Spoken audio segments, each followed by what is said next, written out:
Hello everyone, स्वागत है आपका यूट्यूब चैनल पे। आज के इस सेशन में हम डिस्कस करने वाले हैं SYBACIT computer oriented statistical technique के प्रैक्टिकल का practical number third. Practical number third का टाइटल है यूजिंग आर, मतलब आर या आर सॉफ्टवेयर या आर स्टूडियो का यूज करके एग्जीक्यूट द स्टैटिस्टिकल फंक्शंस। कौन कौन से स्टैटिस्टिकल फंक्शंस आपको एग्जीक्यूट करने हैं? Mean, median, mode, quartile, range, inter quartile range that is IQR and histogram. तो ये सभी आपको क्या करना है? आर सॉफ्टवेयर का या आर स्टूडियो का यूज करके एग्जीक्यूट करना है। तो चलिए इसके बारे में डिस्कशन स्टार्ट करते हैं। तो सबसे पहले बात करते हैं हम मीन की। तो मीन में देखा जाए तो कुल हमें तीन तरह की मीन मिलेंगी। एरिथमेटिक मीन जिसको हम क्या बोलते हैं? AM, ज्योमेट्रिक मीन जिसको बोलते हैं GM, और हार्मोनिक मीन जिसको बोलते हैं HM। तो पहले हम डिस्कशन करेंगे किसके बारे में कि अरिथमेटिक मीन कैसे फाइंड आउट की जाएगी। तो arithmetic mean is simply called as average. Arithmetic mean को क्या कहा जाता है? एवरेज कहिए या सिंपली मीन भी कहिए। तो average of the number which represents the average value of the data distribution. जो भी डेटा डिस्ट्रीब्यूशन है, जैसे ये डेटा हमारे पास है 3, 7, 5, 13, 20, ये एक रॉ डेटा है। इस डेटा डिस्ट्रीब्यूशन का एवरेज वैल्यू क्या होगा? इसे ही क्या कहते हैं हम लोग? Arithmetic mean. तो it is calculated by adding the all the values then dividing mean by the total number of observations. तो in R language arithmetic mean can be calculated by mean function. एक mean pre defined या inbuilt function है जिसका use करके ही आप mean find out कर सकते हो। तो जैसे कि हम जानते हैं कि आर में अगर डेटा को असाइन करना है तो क्या होता है? पहले तो हम वेरिएबल नेम सेट कर दिया है, एक्स नाम का एक वेरिएबल लिया है, यहाँ पर सी, ओके, जो हमारा कंबाइन कर रहे हैं हम। तो यहाँ पर देखिए हमारा डेटा है, तो ये असाइनमेंट ऑपरेटर है। ये क्या है? असाइनमेंट ऑपरेटर है। किसमें? आर में। आर में ये है असाइनमेंट ऑपरेटर। जैसे हम पाइथन लैंग्वेज पढ़ते तो वहाँ इक्वल टू होता है। तो ये असाइनमेंट तो क्या होता है? इस तरह लेस देन का मार्क और हाइफन। तो C 3, 7, 5, 13, 20 ये क्या है? हमारा पूरा डेटा है। ओके, तो ये डेटा लिख देना है, ब्रैकेट बंद करके एंटर कर देना है। फिर आपको क्या लिखना है? Print mean x. एक्स मतलब ये इस पूरे डेटा का मीन आ जाएगा। तो जैसे ही आप ये एंटर करेंगे आपको आंसर मिलता है 21.5। ये क्या हो जाएगा? इस पूरे डेटा का मीन होता है। तो चलिए अब बात करते हैं हम ज्योमेट्रिक मीन की। तो ज्योमेट्रिक मीन होता क्या है? तो geometric mean is a type of the mean that is computed by multiplying all the data values and thus shows the central tendency of the data distribution. अब देखो, अगर geometric mean निकालना है तो ज्योमेट्रिक मीन समझो आपके पास दो data है, दो ऑब्जर्वेशन है A और B। तो आप कैसे निकालते हो? पहले तो अंडर रूट AB। अगर अंडर रूट AB देखेंगे तो क्या होता है? इसका मतलब क्या होता है? A और B दोनों को मल्टीप्लाई करके उसका पावर 1/2। यह समझो आपके पास तीन डेटा है, आपके पास तीन है, A, B, C है। तो इसका ज्योमेट्रिक मीन कैसे निकलता है? इसका ज्योमेट्रिक मीन मिलता है, तीनों को पहले मल्टीप्लाई कर दो और पावर 1/3 कर दो। मतलब जितने नंबर ऑफ ऑब्जर्वेशन है उतना पावर में 1/। तो 3 ऑब्जर्वेशन थे तो 1/3, 4 ऑब्जर्वेशन होते तो 1/4 और सभी को मल्टीप्लाई। तो यहाँ पर दो फंक्शन यूज करते हैं हम, prod, okay, that is for the production. Production मतलब मल्टीप्लाई, और लेंथ, ओके। तो जितना हमारा डेटा है उसकी लेंथ फाइंड हो, तो help in finding the GM। अब यहाँ पर देखते हैं, जैसे ये हमारा डेटा है इसको असाइन कर दिया, तो सबसे पहले मैंने इसका प्रोडक्शन फाइंड आउट किया। प्रोडक्शन मतलब इन सभी डेटा का एक साथ मल्टीप्लाई, 3 × 7 × 5 × 13 इन सब का क्या हो गया? मल्टीप्लाई। अब मैंने क्या किया? लेंथ, अगर मैं क्या कर रहा हूँ? लेंथ भी फाइंड आउट कर रहा हूँ। तो लेंथ फंक्शन जनरली जैसे हमें समझ रहा है क्या होगा? इसका पूरा लेंथ देगा। अगर लेंथ ऑफ x लिखूंगा तो ये कितने ऑब्जर्वेशन है? 1, 2, 3, 4, 5, 6, 7, 8, 9, 10, 11, 12, 13, 14। तो ये क्या है? 14 इसकी लेंथ दे देगा। तो अब मुझे ज्योमेट्रिक मीन निकालना है, तो 14 है तो पहले तो 14 को मल्टीप्लाई, तो प्रोडक्शन क्या होगा? उन 14 का मल्टीप्लाई। और यहां पर देखो ये इस तरह का दिख रहा है ना, ये this is the sign of power. क्या है? पावर। पावर क्या? 1/, लेंथ 1/14 ना, क्योंकि 14 ऑब्जर्वेशन है। तो पावर में 1/लेंथ ऑफ x। तो मुझे मिलता है ज्योमेट्रिक मीन 16.51336। अब बात करते हैं हार्मोनिक मीन। हार्मोनिक मीन क्या होता है? हार्मोनिक मीन जितने भी रेसिप्रोकल्स होते हैं उनका एक तरह से क्या होता है, मीन का इन्वर्स होता है। जैसे बात करते हैं हम लोग हार्मोनिक मीन, तो जैसे मेरे पास दो डेटा है तो क्या हो जाएगा, समझो दो डेटा है मेरे पास ए और बी, तो पहले तो मैं उनको रेसिप्रोकल करके ऐड कर दूंगा, दैट इज 1 अपॉन ए, और वो डिनोमिनेटर में लिखूंगा 1 अपॉन बी, ओके दैट, और उसको सॉरी 1 अपॉन बी, और वो आप ऊपर क्या लिखूंगा 2 लिखूंगा। तो यहां पर हमने क्या करना है, जस्ट रेसिप्रोकल करके 1 अपॉन कर देना है बस। तो क्या होता है, harmonic mean another type of the mean used as another measure of the central tendency is computed by the reciprocal of arithmetic mean of reciprocal of the given set of values। तो यहां पर क्या है, देखो x क्या है मेरा 375, तो मैंने क्या करना है 1 upon mean of 1 by X, 1 upon mean of 1 by X, तो इन सब का रेसिप्रोकल का मीन निकालना है, तो मुझे वैल्यू मिल जाएगी 11.66388।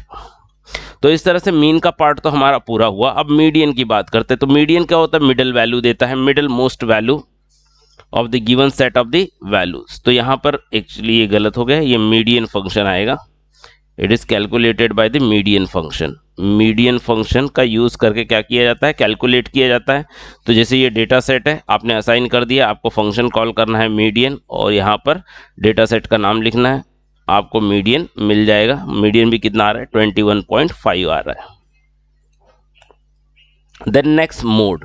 अब मोड क्या होता है, मोड मतलब the value with the highest frequency. The mode of the given set of value is the value that is repeated most of the time, that is with the most frequency. There can exist the multiple mode values in case if there are two or more values with the matching maximum frequency। तो multiple mode हो सकते हैं, तो अगर कोई भी data क्या हो सकता है, यूनी मोड मतलब सिंगल मोड हो सकता है, यूनिमोडल, ओके, बाय मॉडल भी हो सकता है, दो मोड हो सकता है, या दो से ज्यादा मोड होते हैं तो उसको क्या बोलते हैं, मल्टी मोड। तो अब यहां पर हम मोड कैसे फाइंड आउट करेंगे, तो सबसे पहले तो जो डेटा सेट है आपके पास वो डेटा, अब y नाम का एक वेरिएबल देता हूं जिसको क्या बोलता हूं टेबल x, मतलब इस पूरे डेटा को, ये जो रॉ डेटा है, ये जो रॉ डेटा है इसको मैं टैबुलेट कर देता हूं। टैबुलेट मतलब इस तरह से मैंने एक टेबल बना दी, यहां पर x लिख दिया और यहां पर फ्रीक्वेंसी लिख दी। तो फ्रीक्वेंसी के टैबुलेट कर दूंगा तो मुझे पता चल जाएगा कि कौन सबसे ज्यादा बार रिपीट हो रहा है। तो यहां पर देखो जो टेबल है, तो y टेबुलेट कर दिया। अब मैंने y एंटर किया तो मुझे क्या हो गया, ये पूरा टेबल मिल गया। ये टेबल बता रहा है कि 3 1 टाइम्स आ रहा है, 5 1 टाइम्स आ रहा है, 7 1 टाइम्स आ रहा है, 12 1 टाइम्स आ रहा है, और 23 4 टाइम्स आ रहा है। 23 क्या आ रहा है 4 टाइम्स, बाकी सभी क्या आ रहे हैं 1 टाइम्स आ रहे हैं। तो अब मैं फंक्शन कॉल कर रहा हूं मोड, ओके, मोड तो असाइन किया। अब देखो क्या बोलता है, नेम्स y, ओके, y जो टेबल बना हुआ उसमें क्या करो, नेम्स बताओ किसके, y के टेबल में से, which y equal to max y, मतलब y के टेबल में जो सबसे ज्यादा बार आता है, तो सबसे ज्यादा बार कौन आ रहा है, वो मोड में सेव हो गया। तो मोड को अगर मैं एंटर करता हूं तो मुझे मिलता है 23, तो ये क्या हो गया, मेरा मोड हो गया। तो बात क्लियर है आई थिंक आपको, कि जो सबसे ज्यादा बार रिपीट हो रहा है उसी को क्या करते हैं, हम रिप्रेजेंट करते हैं एज ए मोड। तो पहले क्या किया, जो डेटा था वो डेटा एज इट इज लिखा, फिर उसको टैबुलेट किया, टैबुलेट करके उसको y नाम के एक वेरिएबल में सेव किया। अब उसी पे मैंने मोड नाम का एक वेरिएबल असाइन किया, क्या कॉल किया, function names y, okay, y के टेबल में से नेम करो ये जो हेडर्स है, ओके, इन हेडर में से नेम करो where y equal to max y, तो जो सबसे ज्यादा बार रिपीट हो रहा है उसी को क्या किया, उसी को रिप्रेजेंट कर दिया है। Then quartile are just special percentile that occurs a certain percent of the data. तो यहाँ पर फर्स्ट क्वार्टाइल, वैसे 3 क्वार्टाइल होते हैं, Q1, Q2, Q3। तो Q1 रिप्रेजेंट करता है 25% of the data, Q2 represent करता है 50% ऑफ द डेटा, और Q3 रिप्रेजेंट करता है 75% of the data. So first quartile refers to the 25th percentile of the data. This depicts the 25% of the data under the produced value. Then इसी तरह से second quartile होता है 50%, third quartile होता है 75%.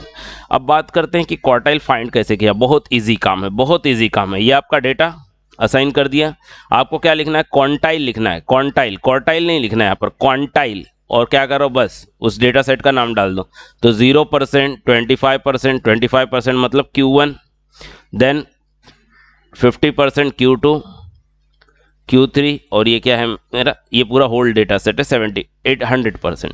तो इसी तरह से हम क्या कर सकते हैं, डेटा पे क्वांटाइल निकाल सकते हैं। क्वांटाइल के साथ परसेंटाइल कभी निकालना है, 38 परसेंटाइल।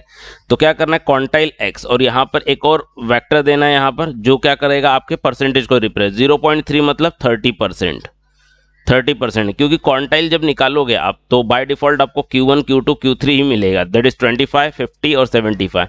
पर समझो आपको 38 परसेंटाइल, 30 परसेंटाइल निकालना है, 50 परसेंटाइल निकालना है, तो 50 परसेंटाइल के 0.5, 60 परसेंटाइल के लिए 0.6, तो क्या हो गया आपका 30% 12.9, 50% 21.5, 60% 23.0।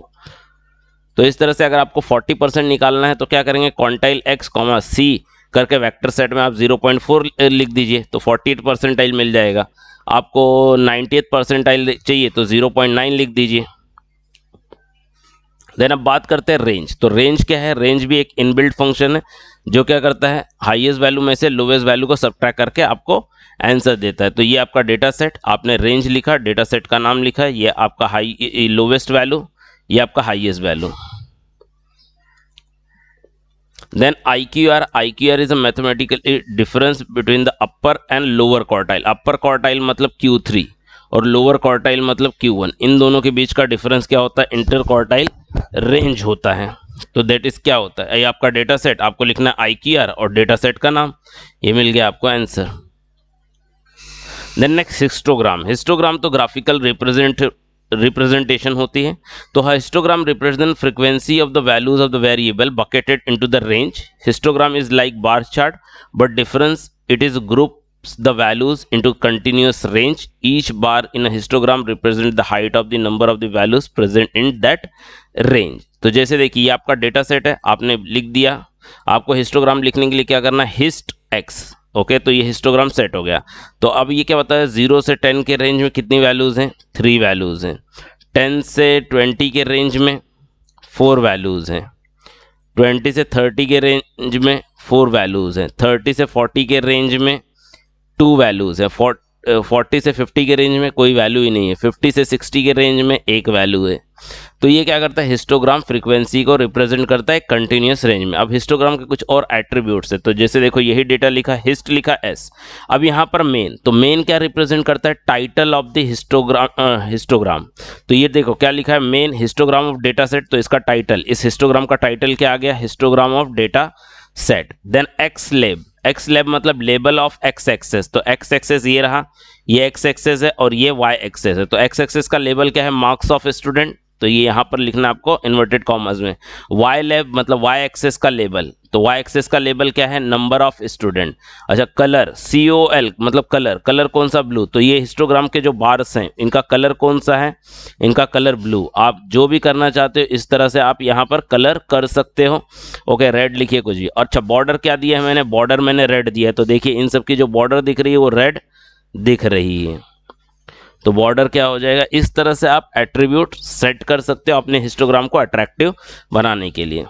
तो that's all with the practical number 3। If you love the video please like and share with your friends and subscribe the channel if you are not subscribed yet. Thank you.